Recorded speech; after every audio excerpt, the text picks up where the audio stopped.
Барлығыңызға сәлем достар, мені YouTube каналыма қош келдіңіздер. Бүгін барлығымыз бірге тапанжи жасайтын боламыз.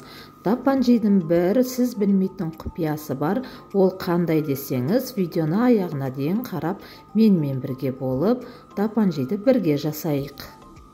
Ол үшін бірінші біз қызып тұрған майдың үстінен 2 ас қасық қантымызды салып қуырып, үстінен тауық еттерімізді салып, қызарғанша қуырып аламыз. Сонда тауық етіміз балғын, жұмсақ еттері өте дәмді, керемет болып шығады.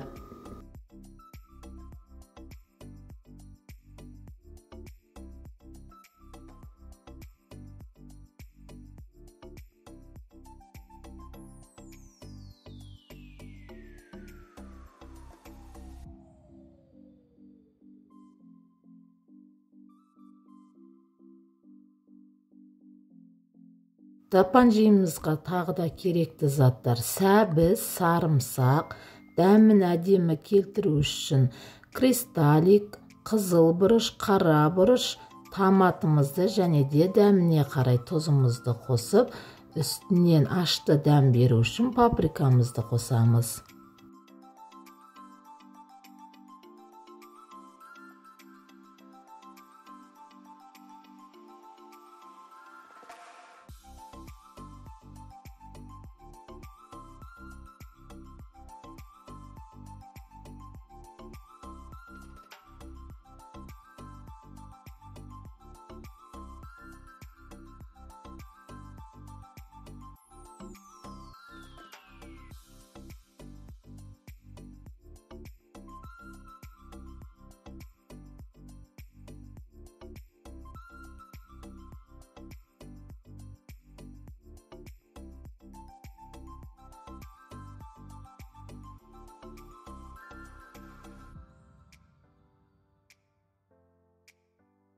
Мінекей біздің тауық еттеріміз әдемі қып-қызыл болып қуырылып жатыр. Үстінен сәбіз, картошкамызды салып, тағы да 15-20 минутқа бұқтырып аламыз.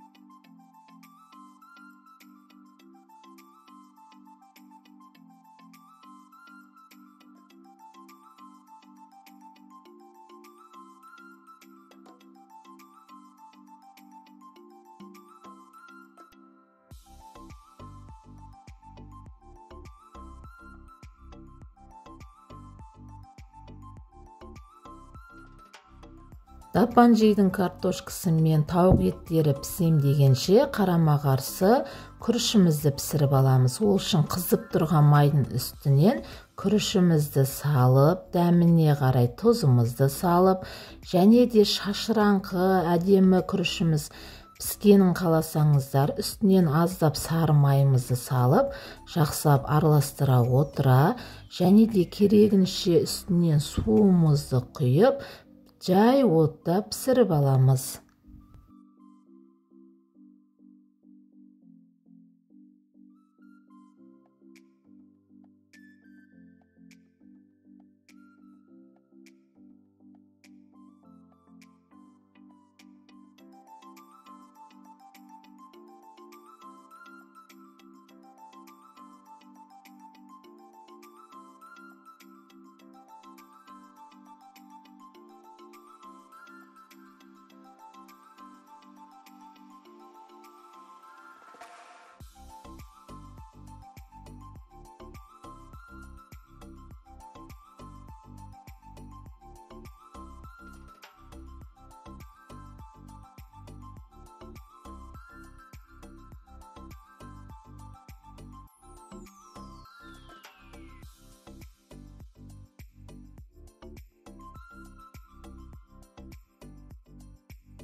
Тауық еті мен картошкаларымыз әдемі балғын, жүп-жұмсақ болып пісіп дайын тұр. Үстінен бұрыштарымызды салып, 5 минутқа ғана бұқтырып аламыз.